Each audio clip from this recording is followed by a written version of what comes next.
তৃণমূলের শাসনে কাঁদছে মা মাটি মানুষ। কৃষ্ণনগরে দাঁড়িয়ে সাফ এই কথাই বললেন প্রধানমন্ত্রী নরেন্দ্র মোদী। তার দাবি 100 দিনের কাজের প্রকল্পে অন্তত 25 লক্ষ ভুয়ো কার্ড বানিয়েছে রাজ্য। যাদের জন্ম হয়নি তাদের নামেও কার্ড তৈরি হয়েছে। কৃষ্ণনগরের সভা থেকে মোদীর তো তৃণমূল মানেই দুর্নীতি। দীর্ঘদিন ধরে কেন্দ্রের বিরুদ্ধে বঞ্চনার অভিযোগে সরব তৃণমূল।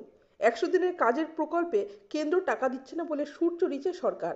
কিন্তু কেন্দ্রের তরফে বলা হয় এই প্রকল্পে ইউটিলাইজেশন সার্টিফিকেট দিচ্ছে না রাজ্য। এছাড়াও সিএজি রিপোর্টে সমস্যা রয়েছে। সব মিলিয়েই রাজ্যের জন্য 100 দিনের কাজের টাকা দেওয়া যাচ্ছে না। শনিবার কৃষ্ণনগরের সভা থেকে সেই একই সুরে শোনালেন নরেন্দ্র মোদী। সাফ জানিয়ে দিলেন তৃণমূলের শাসনে কাঁদছে মা মাটি মানুষ।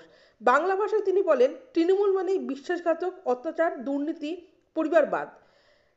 প্রধানমন্ত্রীর কথায় তৃণমূল মানে তু মে অর কারাপশন। তৃণমূল তো সমস্ত স্কিমকে স্ক্যাম বানিয়ে ফেলেছে। কেন্দ্রের প্রকল্পগুলিকেও নিজের নামে চালাচ্ছে তৃণমূল সরকার। তারপরেই 100 দিনের কাজের প্রকল্পে ব্যাপক দুর্নীতি হয়েছে বলে অভিযোগ করেন নরেন্দ্র মোদী। তার কথায় যার জন্ম হয়নি তার নামেও জব কার্ড তৈরি হয়ে গেছে। 25 লক্ষ ভুয়ো কার্ড বানানো হয়েছে বাংলায়। আসলে গরিবের টাকা কেড়ে নিয়েছে তৃণমূলের তোলাবাজরা। রেশন বন্টন নিয়েও চলছে ব্যাপক দুর্নীতি। এই দুর্নীতির জবাব দিতে আসন্ন লোকসভা নির্বাচনে বাংলার 42টি আসনেই বিজেপিকে জেতানোর ডাক দিয়েছেন প্রধানমন্ত্রী। মোদীর এই অভিযোগের পাল্টা দিয়ে তৃণমূলের মুখপাত্র শান্তনু সেন দাবি করেন মোদীর মুখে পরিবারবাদের কথা শুনে ঘোরাতেও হাসে। রাজ্যের নারী ও শিশু কল্যাণ মন্ত্রী শশী পাজা বলেন সম্পূর্ণ মিথ্যা বলছেন প্রধানমন্ত্রী।